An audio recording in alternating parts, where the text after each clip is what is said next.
วันนี้ให้ย้อนไปดูในคลิปที่ว่าฝนแม่งขึ้น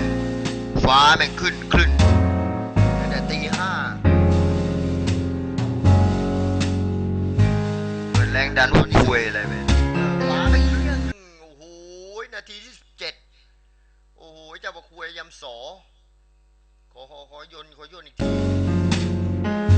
ฝนแม่งขึ้น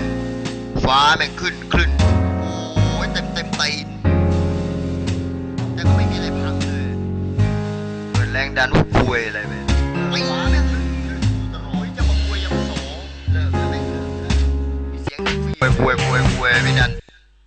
แล้วก็มีจิตคล้ายเป็นพระปิยะไม่คล้ายแต่ที่ว่าพระปิยะขนาดบันทึกการคุยเพราะ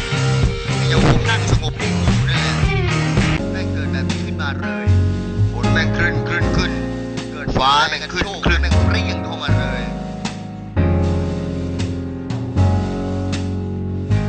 เกิดแรงดันวุ่นวายอะไรไป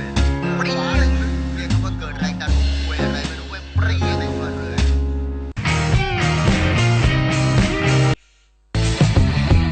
แล้วก็ไม่ตายแล้วเกณฑ์ปัจจุบันที่ไม่ตายโมเตอร์ก็ไม่ไหม้แต่ว่าฟ้าผ่าเปรี้ยงเข้ามาเลยไม่ใช่ฟ้าแดดฟ้าผ่าเปรี้ยงเข้ามาเลยแล้วดูอีกทีฟ้าแม่งขึ้นฟ้าแม่งขึ้นผมกำลังซ่อมแล้วผมให้ซ่อมเลยแม่งก็เกิดแรงดันวุ่นวายอะไรไปเปรี้ยงโอ้โหสเปซเลย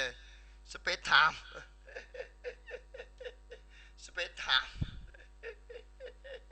เกิดแรงดันวุ่นวายขึ้นมาแล้วก็มาสู่เวลาไทม์ไลน์ปัจจุบันในการตอนนี้6 โมงฝ่าตอนนี้มันสงบไปแล้ว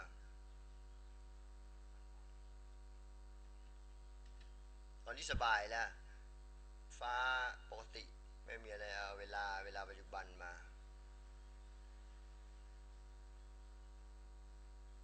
เอาเวลาปัจจุบัน6 โมงเวลาตามนี้แหละอย่าไปล้างหน้าล้างตาโอ้โหถ้าตั้งแต่ตี 5นึกว่าเกือบจะเจอไฟดับแต่ไฟก็ไม่ดับสวัสดีครับไก่ยา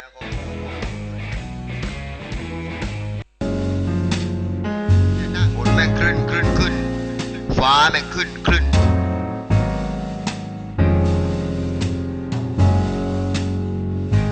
กิดแรงดันวุ่นวายอะไรไปเยี่ยงเร็วเพราะเกิดแรงดันวุ่นวายแล้วเดี๋ยวลองชมดูว่าเข้าฉากแล้วก็เดินตามข้ามไป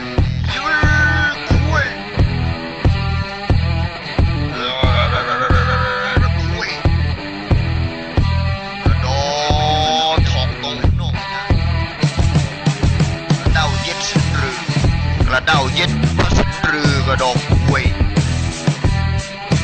กระเด้าเย็ดสุนรือกระดอกก็เกิดแรงดันจะไปฉันมาริจ่าไอ้ฮีเวยยำศกกระดอก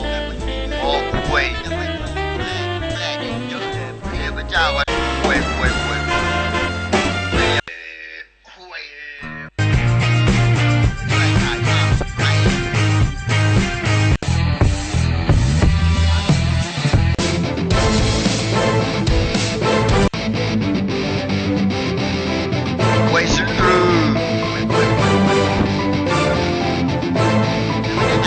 การตลาดห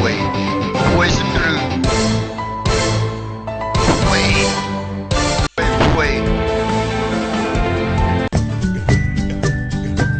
อีชรา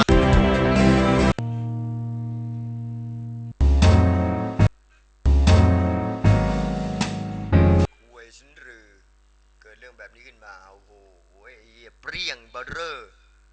เปรี้ยงไปเบอร์เรออันนี้อากาศตอนนี้ปกติแล้วก็ยังชั่วแม่งเกิดเรื่องราวไอ้เหี้ยอะไรไม่รู้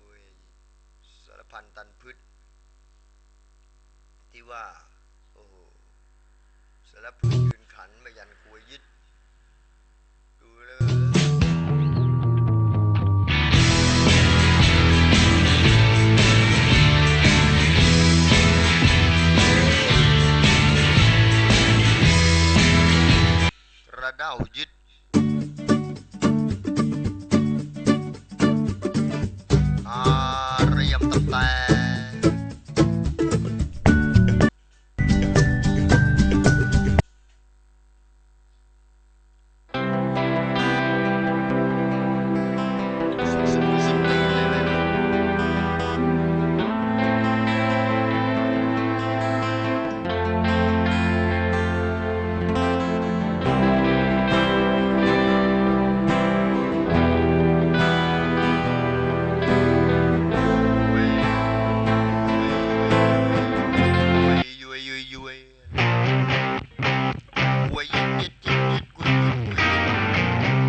ยึดกระดุมยึดกระดุมยึดกระดุมยึดกระดุมยึดกระดุมยึดและนี่คือกระดุมยึด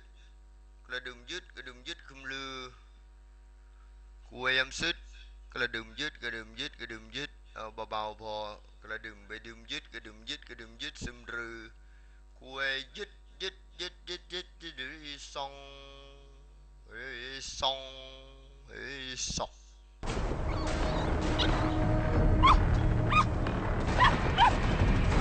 ไม่รู้อะไรแรกนี่ก็ไม่เป็นไรทั้งสิ้นตื่นจากการก็เลยว่ามึนงงเรื่องพกเรื่องราวแปลกๆขึ้นมาอยู่เรื่อยๆไม่รู้เลยเธอไม่จะสื่อเว้ยระโด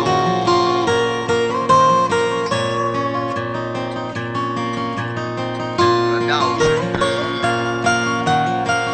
ไม่มีเสียงอีกระเด้าเย็ดฉันหรือยำเว้ยยำระเด้าฉันหรือระโดดถกไม่ขอโฟนโฟนสับเรือเดือยคนยำยกอย่าไปจับอย่าไปจับไม่คุยระโด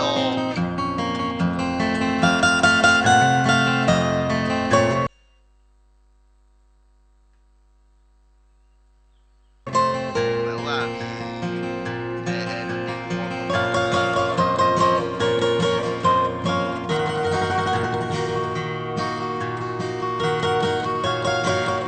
ดนตรีของ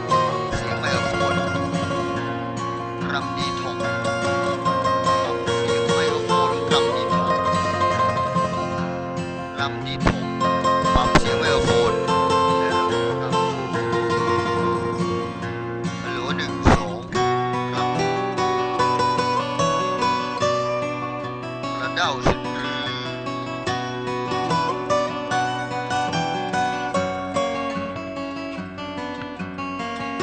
รำดีถก